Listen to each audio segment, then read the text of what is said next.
Why not promote more military style preparedness?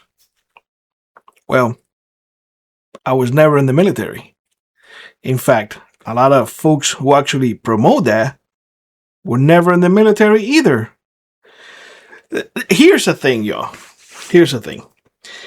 You can have people come and tell you the flat out truth, whether you like it or not, or you can come and or you can seek out those who will lie, flat in your face.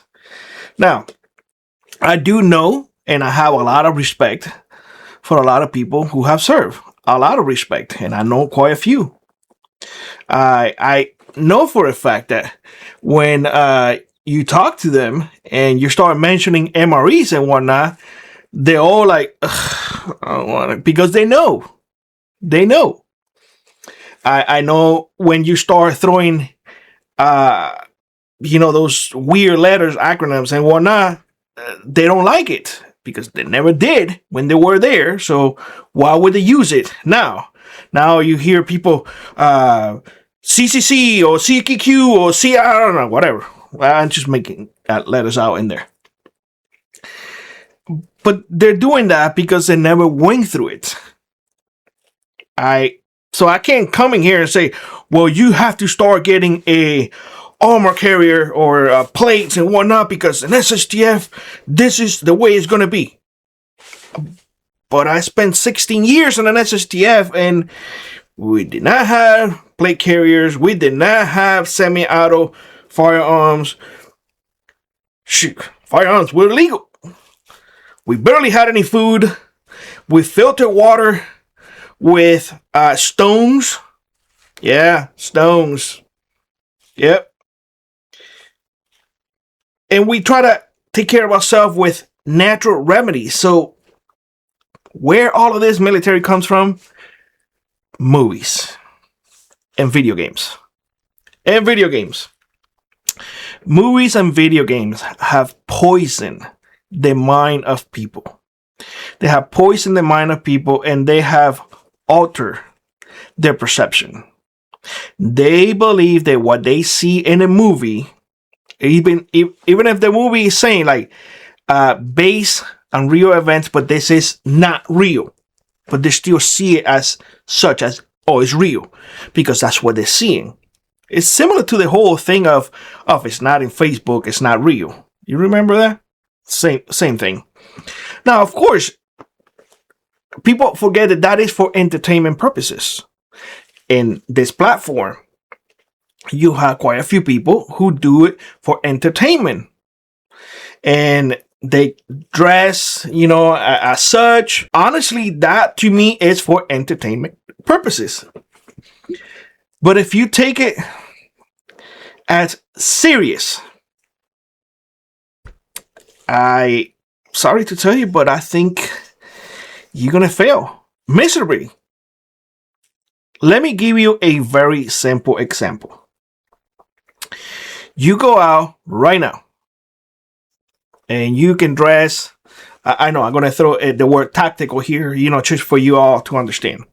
All tactical with your chest rig, with the magazines and the knife and I don't know, whatever. The night vision, the thermal, the everything, your spaceship AR.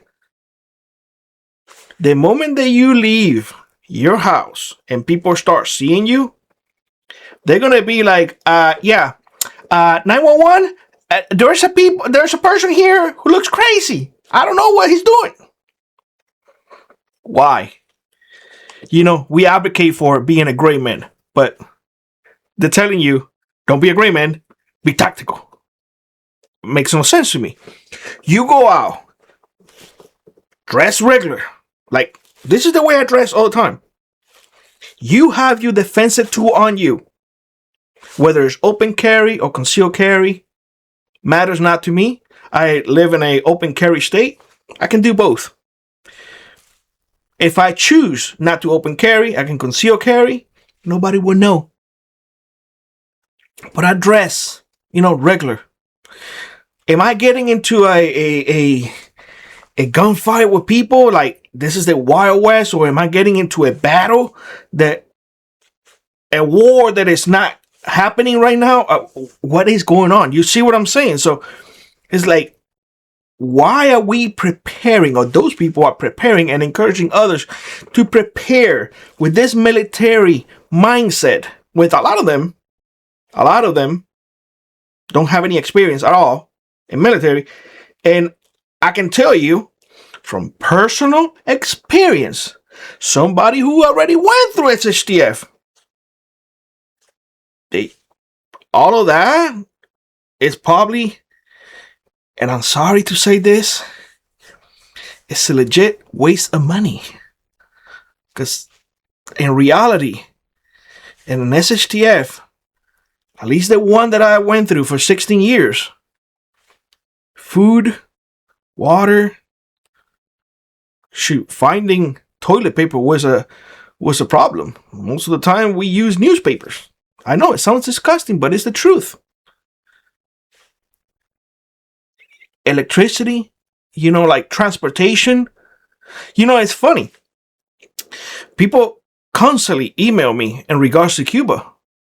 And I don't understand why people are freaking out now, because there's no oil to run the public transportation. When I was there was barely any oil either.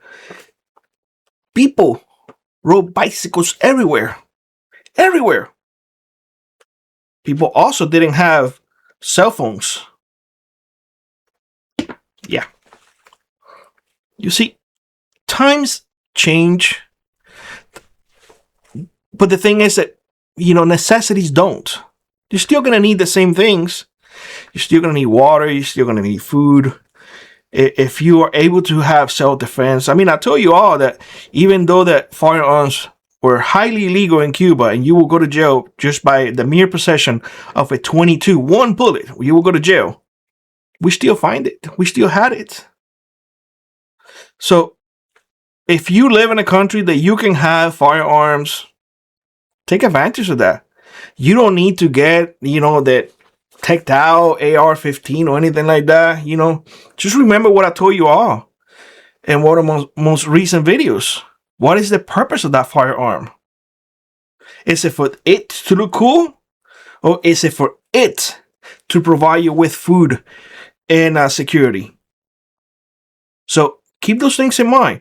Now, does it look cool, all of that gear and whatnot? Absolutely, it looks cool. Do we want to go and spend thousands of dollars and gear that, quite honestly, I don't see the use of it? If you have the money, if you want to do it, and you want to, I don't know, do it because you bored and you got nothing better to do, go ahead and do it. But if you really want to prepare in a serious matter, I strongly encourage you to see that military preparedness for what it is. Nothing more than entertainment. If you'd like to support the channel, check out the links in the pinned comment below. Consider joining our Frontier Prepper Squad or let an adult to you run. It really does make a difference. And always remember, those who prepare today will not struggle tomorrow.